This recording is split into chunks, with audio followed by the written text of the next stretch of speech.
most important thing is that we came here today to talk about a professional area of open source that has not so many options. And the professional area I'm talking about is having large platform technologies that allow you to build operating systems and solutions on top of them across multiple industry verticals. Now, about 15 years ago in open source, we had a lot of options in that area.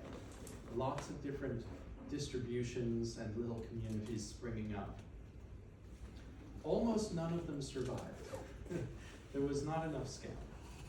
Either they depended on a single vendor, or they had a small ecosystem, but the ecosystem was usually constrained to one industry vertical, and they never got the momentum to continue over time.